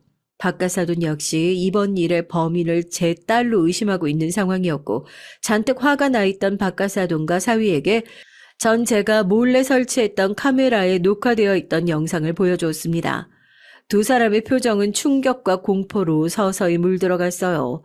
사위는 차마 영상을 다 못 보겠던지 중간에 영상을 끄고 구역질을 하러 화장실로 뛰어가더라고요. 제 딸도 충격을 받긴 마찬가지였습니다. 시어머니가 자기에게 거짓말을 하며 죄를 뒤집어 씌운 이유가 겨우 이렇게 하찮고 더러운 이유였다는 사실을 알았으니 얼마나 충격이었겠어요. 우선 제 딸한테 제대로 사과를 해주셨으면 좋겠습니다. 아무것도 모르고 도둑으로 의심받았던 제 딸도 명예는 제대로 회복해야 하니까요. 제가 이 영상을 보여드리는 이유는 딱 하나예요. 엿먹일 생각도 없고, 가짜는 복수심에 그런 것도 아닙니다. 적어도 가족들은 진실을 알고 있어야 하지 않겠어요? 다른 곳도 아니고, 한 지붕 아래서 한 이불 덮고 사는 사람이 이렇게 눈에 뻔히 보이는 거짓말을 하면서 살고 있는데, 앞으로 어떻게 믿으면서 계속 살아가실 수 있겠어요? 제 딸과 저희 집에 제대로 사과해 주세요. 이렇게 모욕 주신 거 앞으로 절대 잊지 않을 겁니다. 박가사돈과 사위는 제 앞에 무릎을 꿇고 정말 죄송하다며 크게 조아렸습니다. 아내의 외도 사실을 알게 된 것만으로도 충격이 크겠지만 모든 일에는 순서가 있는 법이니까요. 아무리 충격을 받았다고 한들 받아야 할 사과를 건너뛰는 것은 또 경우가 아니지 않습니까? 그렇게 사과를 받고 나니 제 마음도 한결 편안해지더라고요. 제가 박가사돈에게 그랬어요. 제대로 사과를 받았으니 제가 도울 수 있는 모든 것들을 도울 거라고요. 우선은 현장을 덮치시라고 알려드렸습니다. 그렇게 저희는 또 한 번 다 같이 사돈댁으로 내려가 이번엔 외도 현장을 잡기 위한 잠복을 시작했어요. 옛날 일할 때로 돌아간 것 같아서 기분이 이상하더라고요. 새벽이 되자 아니나 다를까 안사돈이 계단을 올라오는 소리가 들리고 뒤이어 상간남이 그 뒤를 따라 올라왔습니다. 박가사돈의 몸이 분노로 부들부들 떨리는 게 느껴지더라고요. 몇 분 지나지 않아 저희가 문을 확 열어젖히고 불을 켜자마자 당황한 두 남녀가 비명을 지르면서 얼굴을 가리고 이불로 몸을 가리는 장면을 목격하게 됐죠. 이렇게 한심한 집안에 딸을 시집 보냈다는 게 한편으로 열받긴 했지만 그래도 암 같은 존재를 제 손으로 잡아서 뿌리 뽑을 수 있다는 게 얼마나 다행인지 한편으로는 안도의 한숨을 내쉬었죠. 여보, 아니야. 이거 절대로 아니야. 이거 지금 이 사람들이 자기 도둑으로 오해받으니까 지금 자기들끼리 짜고 나 괴롭히려는 거라니까. 아우, 절대 아니야. 박가사돈도 아주 성격이 시원시원하시던데요. 그 자리에 서서 말도 안 되는 변명을 더 들어주는 것보다 그냥 가서 시원하게 뺨을 내리치고 집에서 쫓아내는 방법을 선택하셨답니다. 지금 두 사람의 이혼 소송을 돕기 위해서 제가 알고 있던 법조계 인맥을 동원해 물심양면으로 돕고 있는 중이에요. 진심 어린 사과를 받았으니 원래 고려했었던 딸의 이혼은 잠시 철회하고 좀 더 미루어 생각할 예정입니다. 아마 상간남에 대한 민사소송까지 진행하게 된다면 이 소송이 앞으로도 꽤나 길어질 거라고 예상이 들어요. 우여곡절이 많았던 만큼 남은 딸의 결혼 생활에는 이런 속 시끄러운 일 하나 없이 부디 제발 좋은 일들, 행복한 일들만 가득하길 진심으로 바라봅니다. 어려운 일도 아니잖아요. 제발 딱 엄마 절반만큼이라도 행복하게 살기를. 안녕하세요, 여러분. 전 지방에서 남편과 두 딸을 키우는 50대 여자입니다. 오늘은 얼마 전에 일어난 사연을 용기 내어 제보하려고 합니다. 사람의 인생이 쉬운 인생이 없다고 하는데 그 말은 우리 부부에게도 해당하는 말이에요. 우리 부부는 살면서 안 힘들었던 적이 더 짧을 만큼 고생을 둘이 많이 했거든요. 그런데도 얼마 전에 일어났던 일은 놀라워서 한동안 둘이 그 얘기로 밤낮을 새우면서 얘기할 정도였어요. 도대체 어떤 일이 있었는지 궁금하시죠? 그럼 바로 시작하겠습니다. 전 시골에 어떤 공장이 몰려있는 곳에서 태어났어요. 6남매 중 막내로 태어난 전 지독하게 가난한 집에서 언니 오빠들이 물려준 옷을 입으며 살았습니다. 너무 가난해서 단칸방에서 같이 살았는데 식구들이 누우면 제대로 발을 펼 수 없었어요. 자려고 누우면 공간이 너무 좁아서 다들 딱 정자세로만 자야 했습니다. 학용품이나 다른 것들도 전 한 번도 새 것을 사용한 적이 없었고요. 늘 당연하게 언니와 오빠들이 쓰던 것을 물려받았습니다. 그러다 언니와 오빠들이 한 명씩 결혼을 하면서 그나마 숨통이 트였어요. 그래도 막내라고 엄마가 저를 유독 예뻐하긴 했습니다. 하지만 그런 엄마도 제가 고등학교 때 병에 걸려 그만 세상을 떠나고 말았죠. 아빠는 이미 몇 년 전에 돌아가셨기 때문에 전 단칸방에서 다섯째 언니와 둘이 살았습니다. 그러다 제가 성인이 됐을 때 다섯째 언니가 결혼하게 되면서 전 혼자 남게 됐어요. 저를 두고 언니 오빠들이 누가 데려갈지 고민하면서 싸움까지 번지게 됐죠. 그 모습을 보고 전 당차게 말했습니다. 혼자 살 거니까 아무도 절 찾지 말라고 하면서 정말 그대로 집을 나왔어요. 그때는 서로 저를 데려가기 싫어서 싸우는 언니 오빠들이 너무 원망스러웠거든요. 나중에 크면서 저도 가정이 생기니 사정을 이해하긴 했지만 아무튼 그땐 무작정 집을 나왔습니다. 갓 성인이 된 전 공장이 마침 주변에 많아서 가발 공장에 취업을 했어요. 가방 만드는 공장이었는데 또래도 생각보다 많아서 힘들어도 즐겁게 일을 했던 기억이 납니다. 거기서 2년을 일하면서 돈을 벌었는데 그만 공장이 부도가 나서 망하게 됐어요. 오갈 곳이 없던 전 당장 일하면서 살아야 하니까 옆에 있는 공장에 들어갔죠. 그곳은 힘이 중요해서 주로 남자들이 가는 공장이었습니다. 건축 자재를 만드는 곳이었는데 처음엔 절 거부했어요. 하지만 제가 공장에서 2년을 일을 했고 갈 곳이 없다고 사정을 하니까 결국 절 받아주더라고요. 그렇게 거기서 전 일하면서 남편을 만나게 됐어요. 남편은 저보다 3살 많은 남자였고 공장에서 가장 성실한 사람이었습니다. 또 성실하면서 어찌나 다정한지 늘 여자 직원들에게 상냥하게 대해주었죠. 훤칠하고 몸도 좋아서 여자들이 많이 좋아하는 인기가 많은 남자였어요. 어차피 잃을 것이 없던 전 제가 먼저 남편에게 가서 좋다고 마음을 표현했습니다. 그리고 우리는 그렇게 연애를 시작해서 1년 만에 결혼까지 하게 됐어요. 제가 결혼한다고 언니와 오빠들에게 연락을 하자 다들 너무 좋아했어요. 저도 드디어 사랑하는 사람을 만나서 행복한 결혼을 할 수 있을 거라고 혼자 기대를 했죠. 물론 제게 닥친 현실은 너무나도 각박했습니다. 왜냐하면 남편은 사남매 중 장남이었는데 알고 봤더니 아픈 어머니를 대신해서 가장으로 일을 하고 있었습니다. 아버지는 막내 시동생이 돌이 되기도 전에 공사장에서 일하다가 돌아가셨다고 하더라고요. 그 충격으로 시어머니는 알아 누웠고 거동도 힘들고 정신도 오락가락해서 일할 능력이 전혀 없답니다. 남편 밑으로는 중학생이었던 둘째 도련님과 시누이 그리고 겨우 4살이던 막내 시동생이 있었어요. 순애야, 우리가 지금 이렇게 힘들게 살아도 나중엔 성공할 거야. 난 날 믿어. 그러니까 순애 너도 나를 믿어줘. 돌아보면 이런 시기도 나중에 보면 다 추억일 거야. 남편은 항상 제게 긍정적으로 말했습니다. 그 모습을 보면 전 안타까운 상황이었는데도 이상하게 그렇게 부정적인 생각은 들지 않더라고요. 물론 아파서 누워있는 시어머니를 보면 막막한 마음이 들었죠. 실질적으로 경제활동을 하는 사람이 유일하게 남편뿐이었으니까요.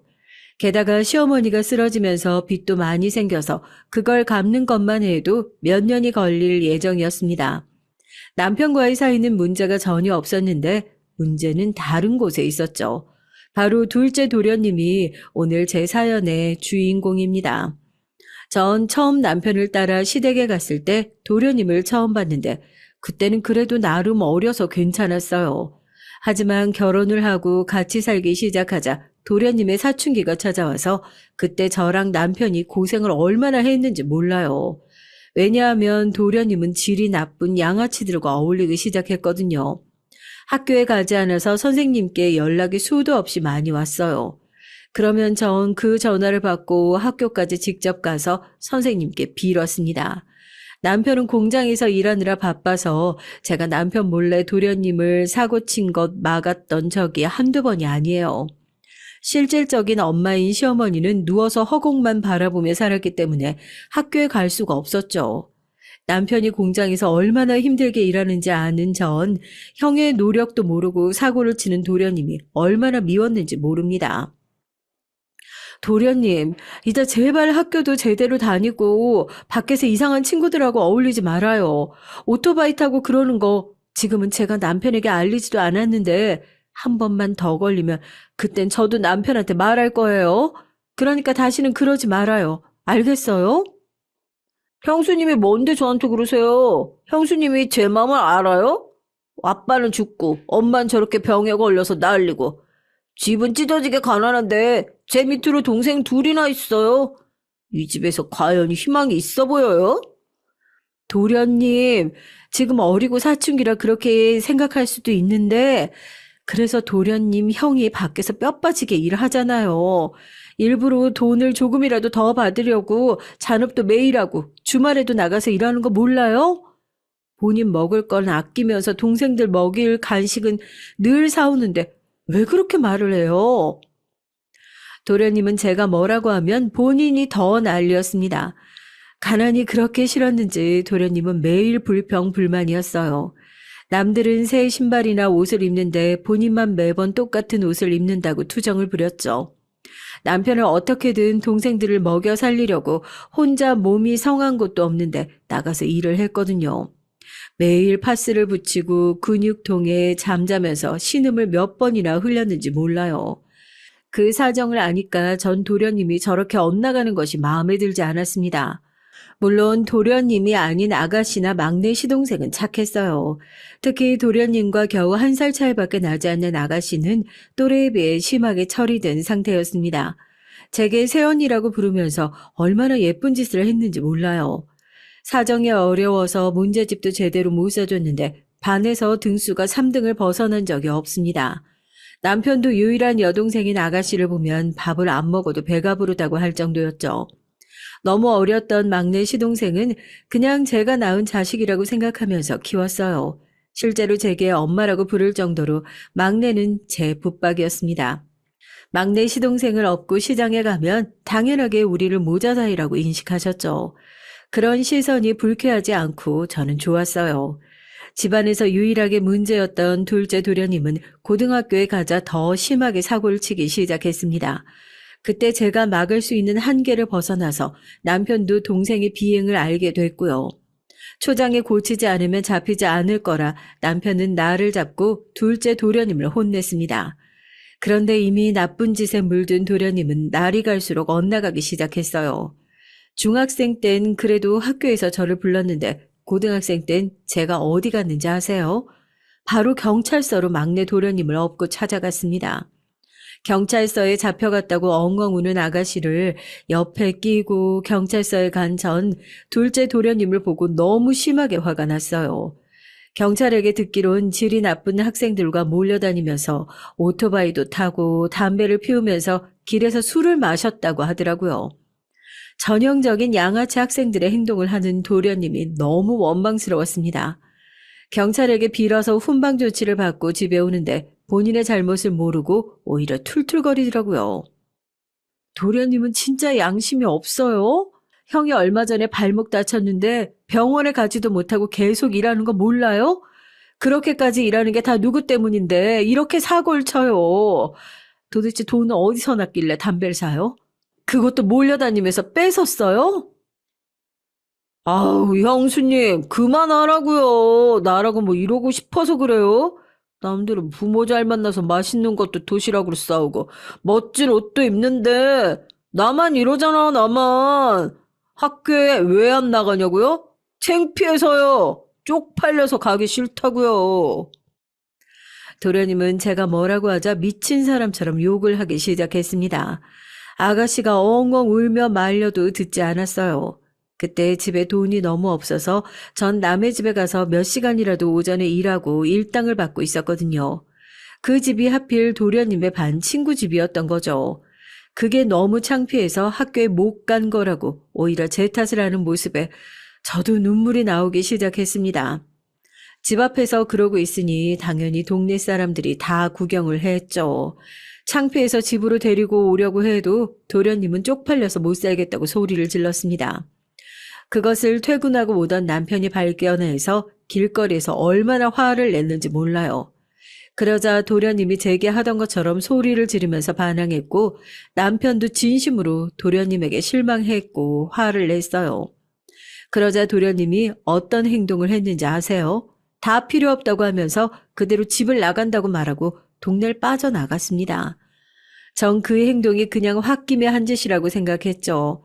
그래서 며칠이면 돌아올 줄 알았는데 그런데 일주일이 지나고 2주가 지나도 도련님이 오질 않았어요. 남편은 신경 쓰지 말라면서 본인이 돈이 부족하면 올 거라고 했는데 전 어디 가서 죽지 않을까 진심으로 걱정이 되더라고요. 남편도 제게는 태어난 척을 했지만 속으로는 걱정이 됐는지 저 몰래 학교 선생님께 물어보기도 했더라고요. 심지어 경찰서에 가서 혹시라도 잡혀오면 연락 달라고 하는 남편을 보며 속상해서 엉엉 울었습니다. 누구보다 본인 동생들을 아끼는 남편인데 그걸 도련님이 몰라주니까 제가 다 서운하더라고요. 물론 착한 아가씨는 큰오빠인 우리 남편을 생각해서 공부를 얼마나 열심히 했는지 몰라요. 그렇게 공부하기도 바쁜데 새언니인 저를 힘들게 하지 않으려고 집안일도 많이 도와줬고요. 제가 힘들까봐 학교 가기 전에 빨래도 개고 설거지도 하고 저녁엔 말동무도 해줬습니다. 막내 도련님은 너무 어려서 제가 무조건 돌보는 입장이었고요. 시어머니는 누워있으니 할 수 있는 게 없잖아요. 그렇게 아가씨는 일하는 남편을 대신해서 제 외로움을 해결해주는 유일한 존재였습니다. 만약 아가씨가 없었다면 전 견디지 못했을 거예요. 아가씨가 고등학교를 졸업하고 근처 국립대학교에 우수한 성적으로 입학할 때까지 도련님은 집에 돌아오지 않았어요. 아가씨는 장학금을 받고 입학해서 남편의 입이 귀에 걸릴 지경이었죠. 저도 그런 아가씨가 너무 대단하고 자랑스러워서 시장에 가서 자랑하기도 했습니다. 한편 아가씨의 경사에 기쁘기도 했지만 속에는 항상 도련님의 걱정이 자리 잡고 있었습니다. 그건 남편도 마찬가지인지 술을 마시면 그렇게 둘째 도련님을 찾더라고요. 동네에서 양아치들하고 어울리면 얼굴이라도 보거나 혹은 소식이라도 들을 수 있을 텐데 도련님은 아예 동네를 벗어난 건지 소식도 없었어요. 남편과 전 흥신소에 연락해서 수소문이라도 해야 하는지 고민했습니다. 아가씨인 둘째 오빠라면 치를 떨면서 차라리 없는 게 좋다고 하더라고요. 뭐가 좋다고 찾냐고 그냥 본인 인생 열심히 살라고 절대 찾지 말라고 했습니다. 그렇게 시간이 흐르고 진지하게 남편과 경찰서에 가서 실종 신고라도 하려고 하던 때였죠. 갑자기 도련님의 행방을 알게 되는 계기가 생긴 겁니다. 어이, 아줌마, 여기가 김광식이네 집인가? 맞아? 이 새끼 여기로 튀었지. 우리 돈 가지고 튀었는데 본가가 여기라고 하길래 왔어. 집에 있지? 다 알아, 비켜봐. 아, 잠깐만요. 지금 뭐 하시는 거예요? 아니, 김광식은 우리 도련님인데 연락 끊긴 지 벌써 3년이라고요. 집에 없어요. 아, 진짜 없다고요. 거긴 저기요. 진짜로 우리 집에 김광식은 없어요. 둘째 도련님은 집을 나가서 뭐하고 사는지 궁금했는데 바로 깡패 집단에 들어갔더라고요. 심지어 거기서 돈을 꽤 훔쳐서 달아났는지 도련님을 찾으려고 깡패들이 집에 쳐들어왔습니다. 집에는 어린 막내 도련님과 아픈 시어머니 그리고 저 셋만 있었는데 얼마나 무서웠는지 몰라요. 막내는 울고불고 난리였고 깡패들이 와서 집안 살림을 다 던지면서 깽판을 쳐서 동네 사람들이 쳐다봤습니다. 제가 울면서 아니라고 없다고 말해도 옷장까지 꼼꼼하게 뒤지다온 깡패들은 만약 숨겼는데 모른 척하는 거면 가만히 있지 않겠다고 말했습니다. 정말 그때는 생명의 위협을 느꼈고 너무 무서웠어요. 속으로 당연히 도련님을 향한 원망도 있었죠. 집을 나갔으면 조용히나 살 것이지 왜 이렇게 연락이 끊겼는데도 우리를 힘들게 하는지 이해할 수가 없었습니다. 저녁이 되자 수업을 마친 아가씨가 집에 왔고 밤이 되자 남편도 집에 왔어요. 아가씨와 남편에게 낮에 있었던 일을 얘기하자 아가씨는 그러게 그냥 이번에 인연을 끊자고 하더라고요. 남편은 착잡한지 소주를 벽나발로 불기 시작했습니다. 전 이런 일이 일회성으로 끝나면 다행이지만 깡패들이 또 찾아올까봐 그게 무서웠어요. 현실적으로 낮에 오면 전 저 혼자만 있는 것이 아니라 제가 보호할 사람이 둘이나 있으니 더 무섭더라고요. 이런 제게 남편은 미안하다고 얼마나 빌었는지 몰라요. 그리고 예상대로 깡패들은 우리 집에 찾아와서 둘째 도련님의 행방을 물었죠. 알려주면 그만 찾아온다는데 전 답답해서 죽을 것 같았습니다. 만약 알고 있다면 제가 가장 먼저 알려주겠다고 제발 찾아오지 말라고 무릎까지 꿇고 말했어요. 동네에서 친하게 지내던 주민들도 깡패들이 집 앞에 지인을 치고 있으니까 대놓고 저를 피하기 시작했거든요. 너무 속상해서 얼마나 울었는지 모릅니다. 그러다 어떤 일이 일어났는지 아세요? 그날도 역시 낮에 깡패들이 찾아왔어요. 남편이 집에 오고 문 단속하고 잠들었는데 새벽 4시쯤에 대문 밖에서 이상한 소리가 들렸습니다. 안 그래도 깡패들 때문에 예민해졌던 전 잠기가 밝아 눈을 번쩍 뜨게 됐죠. 누구세요? 김광식 씨 없다고 했잖아요. 저희도 모른다고요. 제발 돌아가세요. 네? 우리도 몰라요. 그러니까 그만 오세요. 영수님, 저예요. 저 조용히 하고 좀 문 좀 열어주세요. 지금 당장 열어주셔야 돼요. 전 순간 너무 놀라서 소리를 지를 뻔했던 걸 겨우 참았습니다. 손으로 제 입을 들어맞고 겨우 참았어요. 심장 소리가 너무 커서 제 귀에 다 들리더라고요. 온몸이 덜덜 떨리기 시작했습니다. 문을 열까 말까 고민도 얼마나 했는지 몰라요. 만약 문을 열었는데 깡패들이 있을까봐 조마조마하며 문을 열었더니 다행히 도련님 혼자 있었습니다. 일단 집 안으로 들였는데 오랜만에 본 도련님은 누가 봐도 깡패의 현상을 하고 있었습니다. 언제 문신을 한 건지 양팔이 문신으로 가득했고요. 아무래도 소리가 들리니까 저처럼 잠기가 밝은 아가씨가 잠에서 깼고 순간적으로 소리를 질러 편하게 자던 남편과 막내 도련님까지 잠에서 깼습니다. 밖에서 혹시라도 깡패가 있을까봐 우리는 불 끄고 촛불 끄고 급하게 도련님을 추궁했죠. 도련님은 제발 한 번만 도와달라고 지금 쫓기는 신세라고 울기 시작했습니다. 그날 그렇게 집을 나가고 무작정 깡패 집단에 가서 구르고 굴렀다고 하더라고요. 그러다 돈에 눈이 멀어 돈을 훔쳐 달아났는데 그걸 다 잃고 쫓아오는 깡패들을 따돌리며 겨우 집에 왔다고 했습니다. 그런 도련님을 보며 아가씨는 당장 나가라고 난리였고 남편과 전 도대체 이 상황을 어떻게 해야 할지 몰랐어요. 일단 깡패들이 또 찾아올 것이 뻔했기 때문에 절대 도련님을 집에 숨길 수는 없었습니다. 결국 우리는 깡패들을 피해서 이사 가는 걸 결정했어요. 아가씨는 학교 때문에 학교 바로 앞에 하숙을 구했고 우리는 아예 다른 동네로 이사를 갔습니다. 어린 막내와 아픈 시어머니를 데리고 가느라 얼마나 고생을 했는지 몰라요. 또 남편은 일도 다시 구해야 했어요. 남편은 공장에서 오래 일해서 남들보다 월급을 많이 받고 있어서 포기하기 너무 아까웠습니다. 하지만 우리에겐 선택지가 없었죠. 도련님은 자기가 아예 새로운 사람이 될 거라고 우리 앞에서 무릎을 꿇고 바닥에 머리까지 박으면서 오열하더라고요. 본인 때문에 가족들이 이렇게 피해보니까 무조건 자기 잘못이라고 엉엉 울었습니다.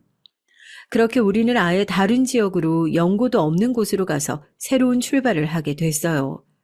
전 어쩔 수 없다고 생각하면서 친자매라고 생각했던 아가씨와 떨어져서 너무 눈물이 났습니다.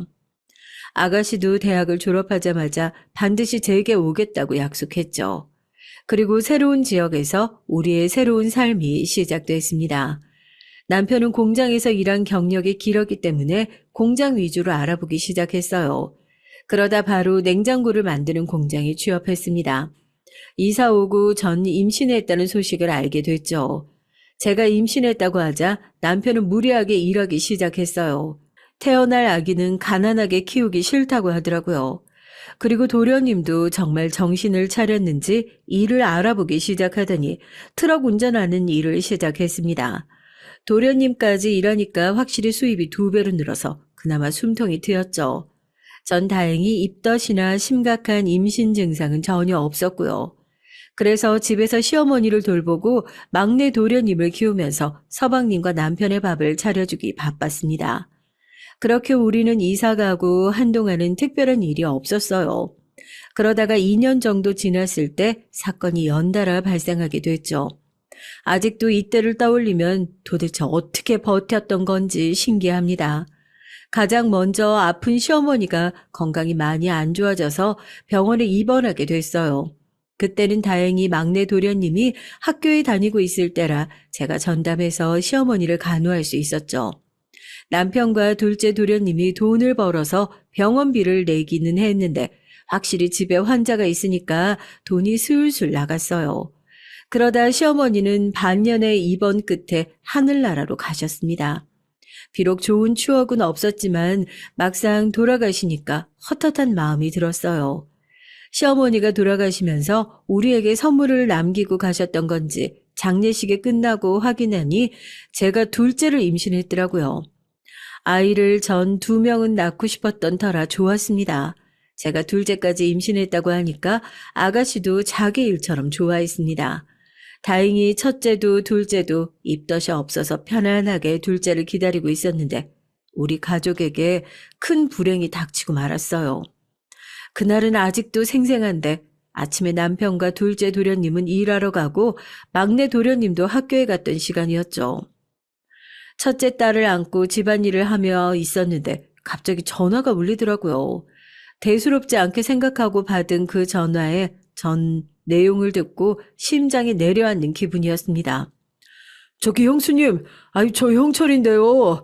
지금 형님이 공장에서 기계에 팔이 꼈어요. 이걸 어떻게...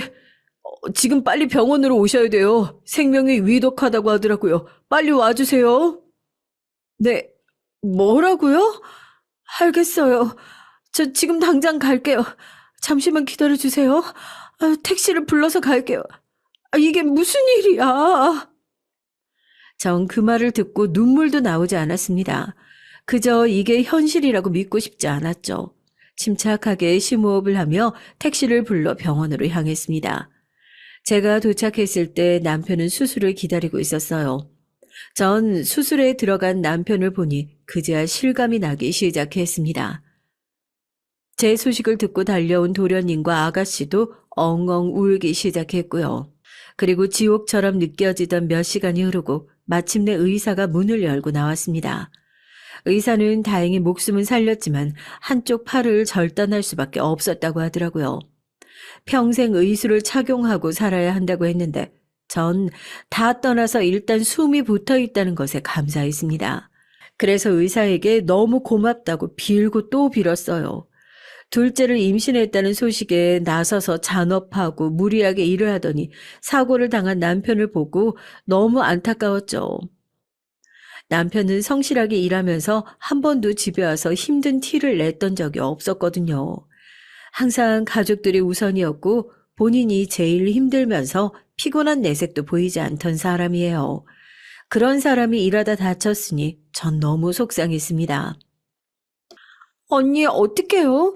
우리 큰오빠 그럼 이제 일 못해요? 오빠는 고등학교도 못 가고 우리 가족 위해서 일했던 사람이에요.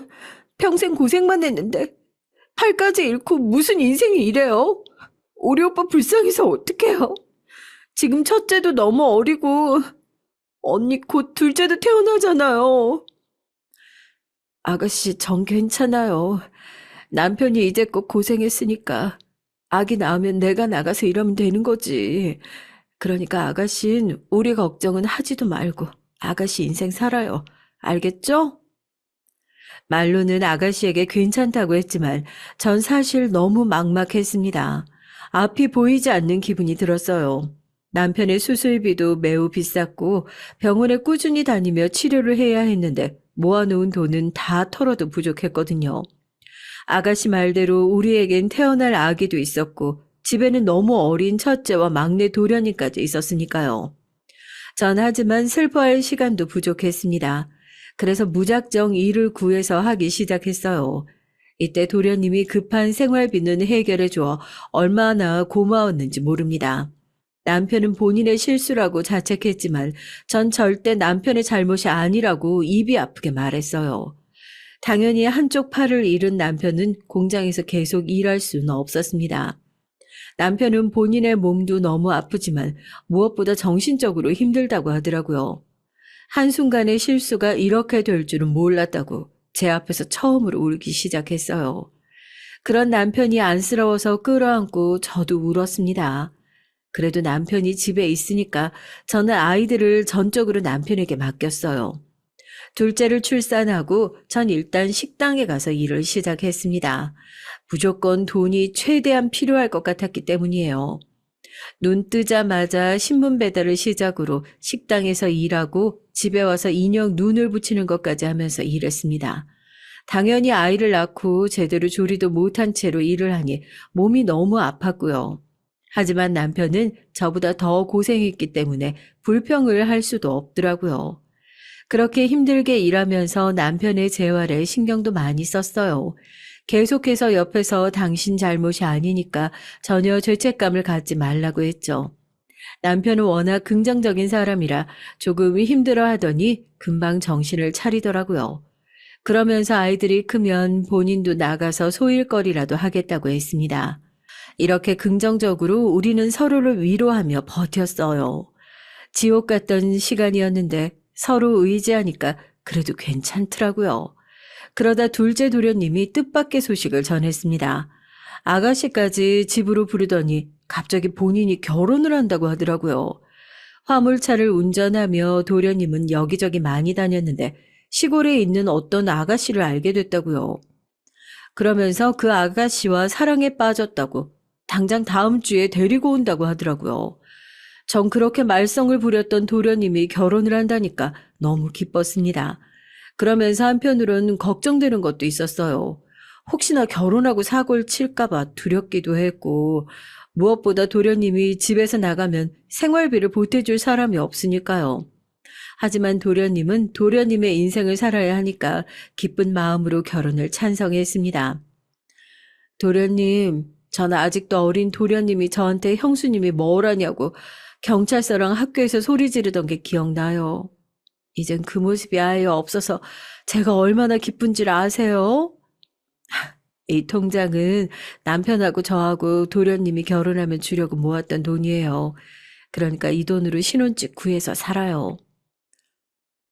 형수님, 제가 이 돈을 어떻게 받아요? 어렸을 때부터 사고 치면서 돌아다니고 저 때문에 이렇게 이사 와서 형까지 저렇게 됐잖아요. 제가 평생 갚아도 모자랄 판에 이렇게 제가 진짜 살면서 평생 갚을게요. 도련님에게 남편과 제가 소액이지만 모으고 모았던 통장을 건넸습니다. 이 통장은 아무리 생활비가 부족해도 차라리 굶었지 절대 건들지 않았던 돈이랍니다. 도련님은 울면서 그 통장을 받아 신혼집을 구하게 됐어요. 그리고 동서를 봤는데 동서는 굉장히 조용한 편이었습니다. 말도 없었고 별로 표정 변화도 있지 않은 사람이었죠. 말을 들어보니 동서도 가정 형편이 좋지 않았대요. 가난한 집에서 태어나서 아버지도 없고 사정이 우리랑 비슷했답니다. 전 동서에게 최대한 잘해주려고 노력했어요. 그래서 일부러 먼저 다가가고 명절 때도 절대 일을 시키지 않았죠. 그냥 우리 도련님을 데리고 사는 것 자체가 너무 고마웠습니다. 도련님이 결혼하며 집을 나가고 현실적으로 생활비가 부족해서 전 한동안 고민이 많았어요. 다행히 그때 남편은 어느 정도 사고를 회복한 뒤였습니다. 전 식당에서 일했던 경험을 살려서 식당을 하나 개업을 하게 됐죠. 국수 가게였는데 김밥도 팔고 분식도 같이 파는 작은 가게였습니다. 아이들이 어렸기 때문에 밤 늦게까지 할 수는 없었고 대신 아침에 일찍 문을 열었어요. 남편하고 같이 직접 청소도 하고 재료도 준비했는데 그 과정이 힘들어도 둘이 같이 하니까 좋더라고요. 식당이라 막내 도련님이나 우리 아이들을 마음껏 먹일 수 있어서 다행이었죠. 전 어차피 저녁이면 문을 닫고 집에 가야 하니까 아침과 점심에 진심으로 손님들을 대했습니다. 실제로 우리 가게에 오는 손님들이 너무 고맙더라고요. 어머, 언니, 가게에 생각보다 손님이 많네요. 언니가 워낙 음식 솜씨가 좋아서 그래요. 난 이렇게 가게가 잘 될 줄 알았다니까요.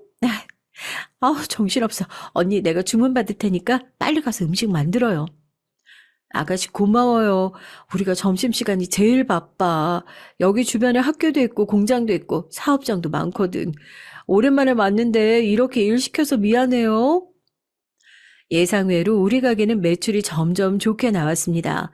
오랜만에 놀러온 아가씨가 눈을 동그랗게 뜨며 놀랄 정도였어요.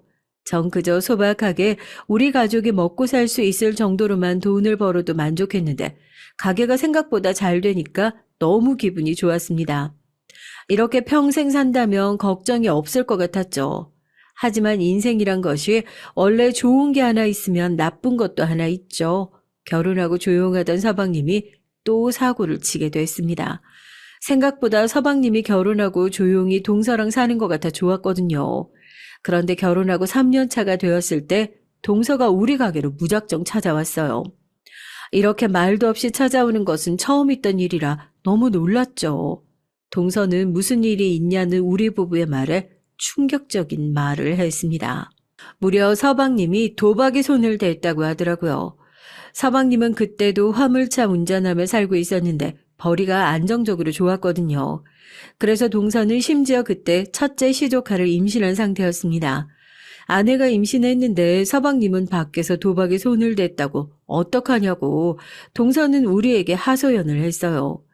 남편은 화가 나서 그 자리에서 바로 서방님을 가게로 불렀습니다. 하지만 서방님은 아무리 불러도 오질 않더라고요. 결국 자정이 다 되어서야 잔뜩 술에 취한 상태로 가게로 왔습니다. 결국 우리 집에서 서방님과 동서를 재웠는데 너무 충격적이라 뜬 눈으로 잠도 한숨 못 잤어요. 남편과 전 새벽에 서방님을 두고 어떻게 해야 할지 고민을 했습니다. 다음날 아침 서방님에게 자초지종을 묻자 서방님은 별거 아니라고 말을 하더라고요. 아이, 그냥 아내가 괜히 오버해서 말한 거야, 형. 나 진짜 정신 차린 거 알잖아. 도박은 무슨, 그냥 동네에서 가볍게 아는 지인들끼리 돈 걸고 논 거야. 형수님, 저 믿죠? 제가 형 아팠을 때도 생활비 드렸잖아요. 저 예전처럼 깡패짓 하고 그런 사람 아닙니다. 이제 아내도 있고 무엇보다 곧 있으면 애기도 태어나잖아요. 도박이 처음엔 다 그렇게 가볍게 시작한다고 하더라고요. 제일 경계해야 하는 게 바로 도박이래요. 동서가 이렇게 걱정할 정도니까 서방님 그냥 그런 것도 하지 마세요. 서방님은 웃으면서 그냥 동네에서 지인들끼리 논 거라고 우리 부부에게 말했습니다. 동서는 얼굴에 근심이 가득했어요. 원래 성격도 조용한 편이라 이렇게 표정이 안 좋은 것을 그때 처음 봤죠. 반면 서방님은 혼자서 아무 생각이 없어 보였습니다. 너무 걱정되어 남편과 전 끝까지 돈 관리를 잘해야 되고 도박은 하면 안 된다고 몇 번이나 강조했습니다. 그렇게 서방님 부부가 집에 돌아갔는데 전 계속해서 걱정했어요. 그래서 나중에 동서에게 전화를 걸어 상황을 물어봤는데 다행히 출산할 때까지는 서방님이 큰 사고를 치지 않았습니다. 무사히 출산을 한 동서를 위해 저는 가게에서 미역국도 끓여서 가져다 주고 시간을 내어 동서네 집에 가서 조리를 도와줬죠. 혼자 신생아를 키우는 건 힘드니까 집안일도 해줬고요. 그때 동서랑 저 많이 가까워졌어요. 동서의 집안 사정 역시 힘들어서 동서도 제가 다 아니까 그제야 마음을 열더라고요. 같이 신생아를 돌보면서 이제껏 있었던 일들을 대화했습니다. 동서는 제가 서방님의 중학생 시절을 얘기해 주니까 혼자 웃다 울더라고요.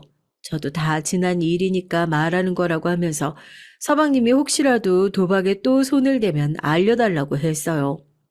한동안 조용하던 서방님은 시조카가 돌이 지났을 때 또 사고를 쳤습니다. 이번에도 도박 문제였어요. 심지어 빚까지 만들어 왔다고 동서가 눈물까지 흘리면서 말을 했습니다. 저랑 남편은 이 문제를 어떻게 해야 할지 고민을 했어요. 더 웃겼던 건 바로 서방님의 태도였습니다. 서방님은 우리 부부에게 빚을 갚아달라고 요구를 했거든요. 우리가 그때 가게가 꽤 잘 되고 있어서 결혼하고 처음으로 빚도 다 갚고 평범하게 살고 있었을 때였어요. 이건 다 남편과 제가 가게에서 몸을 갈아 성실하게 일한 덕분이었죠.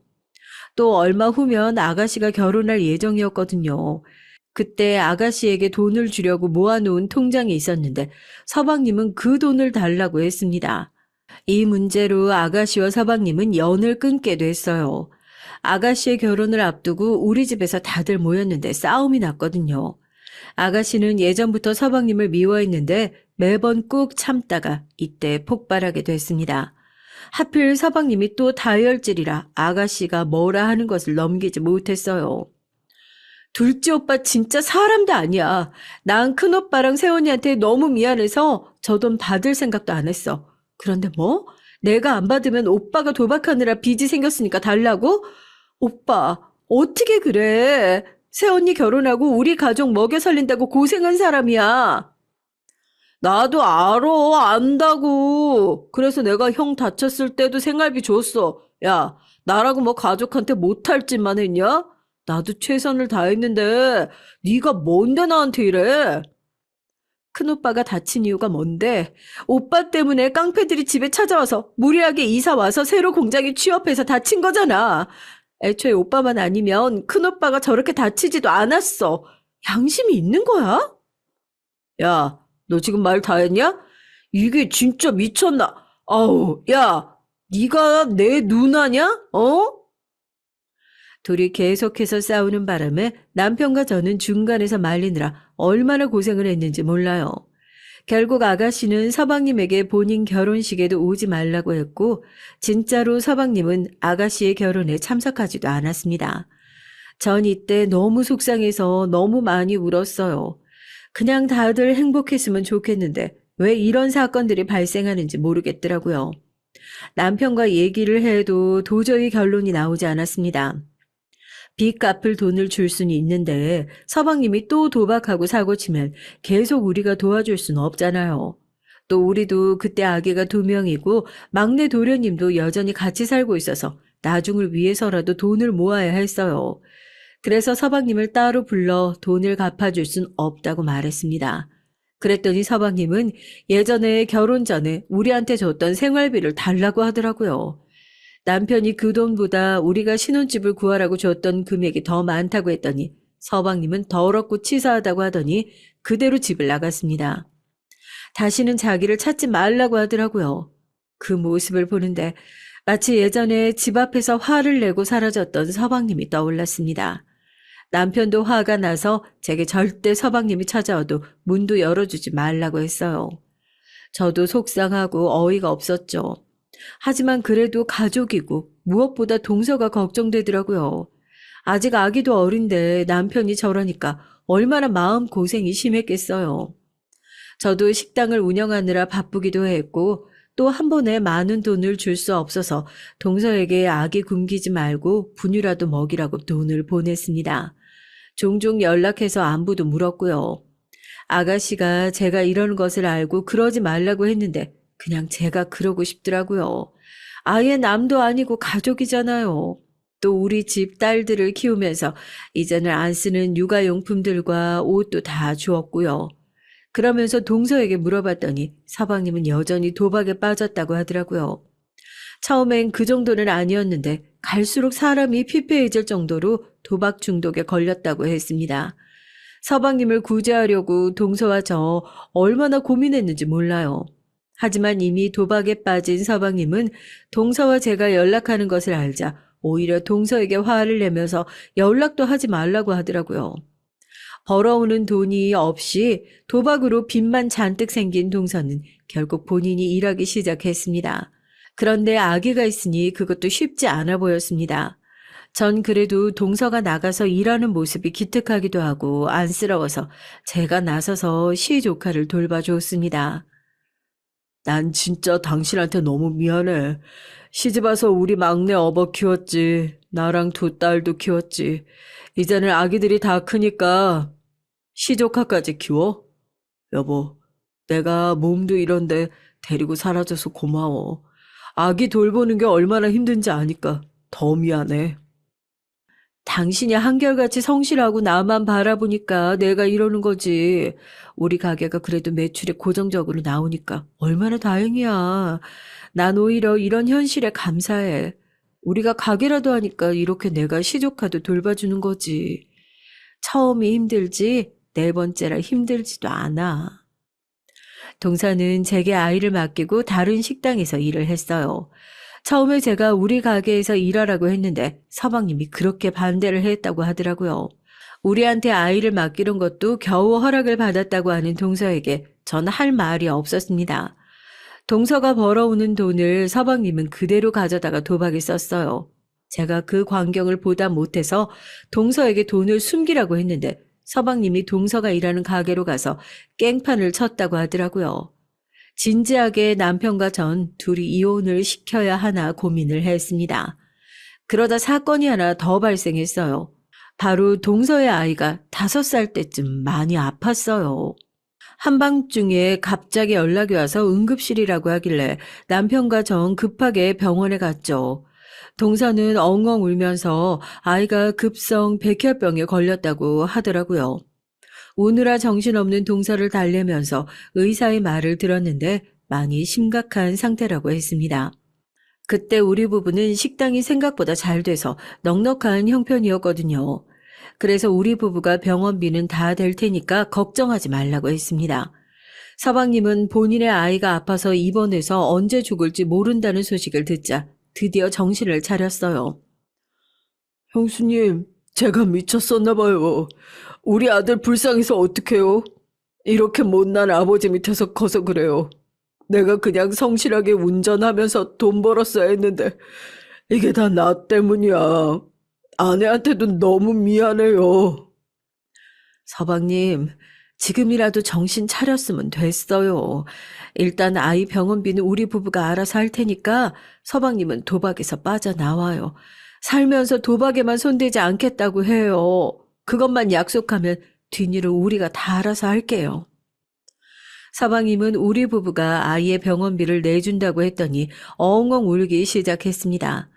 전 그 돈이 전혀 아깝지 않았고요. 오히려 우리가 돈을 내줄 수 있는 형편이라 얼마나 다행인지 몰랐습니다. 남들이 말할 땐 제가 시집 와서 고생만 했다고 하던데 전 남편 덕분에 상황이 안 좋아도 늘 행복했어요. 남편은 제게 매일 고맙고 사랑한다는 말을 건넸고 저한테도 잘했지만 우리 딸들에게도 최고의 아빠거든요. 아무튼 시조카를 위해 진심으로 온 가족이 응원을 했는데 너무 안타깝게도 동서의 아들은 그만 하늘로 가게 됐습니다. 시조카가 죽고 동서는 한동안 제정신이 아니었어요. 감정 표현이 많지 않은 사람이 그렇게 오열하며 실신할 정도로 난리였습니다. 저도 두 딸의 엄마라서 동서가 어떤 심정일지 감히 짐작도 하지 못하겠더라고요. 동서가 걱정되어 전 가게도 뒤로 하고 동선이 집에 가서 동서를 챙겼습니다. 하지만 동서는 밥도 안 먹고 울기만 했어요. 서방님도 똑같이 괴로워했습니다. 서방님은 그래도 돈이라도 벌겠다고 다시 일을 시작했어요. 전 그런 서방님과 동서가 다시 행복해지길 진심으로 바랐죠. 그렇게 2년이 지났고 다시 안정을 찾는 것처럼 보였습니다. 그 사이 저와 남편은 서방님 부부에게 할 수 있을 만큼 최선을 다했어요. 서방님이 벌이가 적은 날엔 일부러 가서 밥도 많이 사주고 냉장고나 텔레비전을 바꿔주기도 했고요. 그런데 동선의 부부에게 또 불행이 닥치게 됐습니다. 아침에 식당 청소를 하고 영업 준비를 하고 있는데 갑자기 남편이 우당탕탕 소리를 내며 저를 찾아요. 무슨 일이냐고 물었더니 서방님이 교통사고를 당했다고 하더라고요. 급하게 병원에 갔더니 서방님은 칠중 추돌 사고가 났고 응급실로 실려온 상태였습니다. 소식을 듣고 온 동서는 옆에서 실신해서 쓰러졌고 전 심장이 세게 뛰기 시작했어요. 워낙 큰 사고라서 응급실에 온 사람이 매우 많았습니다. 너무 안타깝게도 서방님은 수술을 3번이나 했지만 살릴 수가 없었어요. 이미 응급실에 왔을 때부터 상황이 안 좋았다고 하더라고요. 그렇게 아들과 남편을 차례로 보낸 동선 한동안 제정신이 아니었습니다. 그런 동서가 너무 걱정돼서 전 동선의 집에 매일 찾아갔어요. 동서는 시조카가 세상을 떠났을 때처럼 밥도 안 먹고 잠도 안 자고 있었습니다. 그러다 동서는 어느 날 제게 괜찮으니 더 찾아오지 말라고 문을 열어주지 않더라고요. 그런 동서가 걱정이 되어 전 3천만 원을 동서의 계좌로 보내고 마음이 괜찮아지면 연락을 달라고 했어요. 그렇게 약 1년이 지나고 갑자기 우리 집에 누가 문을 두드려서 봤더니 동서였어요. 연락도 없이 찾아와서 너무 놀랐죠. 형님, 아주버님 오랜만이에요. 저 갈 데가 없는데 하룻밤만 재워주시면 안 될까요? 부탁드려요. 동서 웬일이야? 당연히 재워줄 수 있지. 밖에 날씨도 추운데 이게 무슨 일이야? 빨리 들어와. 따뜻한 물로 샤워하고 누워. 그동안 어떻게 살았어? 어? 아휴, 내가 연락하고 싶어도 동서가 불편할까봐 못했어. 동서는 챙겨주는 저를 빤히 바라봤습니다. 그러더니 씻으러 화장실에 들어갔어요. 한 가지 특이한 점이 있다면 동서는 매우 큰 가방을 들고 있었습니다. 그 가방을 화장실에 샤워하러 갈 때도 가져가더라고요. 그렇게 동서에게 맛있는 저녁도 먹이고 그동안 어떻게 지냈냐고 했더니 의외로 밝게 대답을 했어요.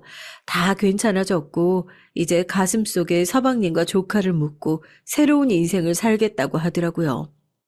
그런 동서에게 저와 남편은 돈은 걱정하지 말고 하고 싶은 것을 하라고 했죠. 그렇게 하고 동서를 거실에 이불을 깔아주고 재웠습니다. 그러다 전 새벽에 무슨 소리가 들려서 잠에서 깼어요. 잠기가 유독 밝은 편이라 작은 소리에도 금방 깨거든요. 그런데 전 그날 너무 무서운 광경을 목격하게 됐습니다. 거실에서 무슨 이상한 소리가 자꾸 들려서 조심스럽게 문을 열었어요. 분명히 거실엔 동서만 있었거든요. 그런데 동서가 잠을 자면서 뭐라 말하는 게 들리더라고요. 자세히 들으려고 다가갔더니 동서가 뭐라고 했는지 아세요? 전 그만 동서의 말을 듣고 너무 무서워서 안방으로 달려가 남편을 깨웠습니다. 나는 이렇게 불행한데 너희는 왜 행복해? 너희도 죽고 나도 죽고 다 같이 죽는 거야. 다 죽어. 불에 태워 죽여. 라이터, 휘발유 다 같이 죽어. 동서는 불에 태워 죽인다는 말을 중얼거리고 있었습니다.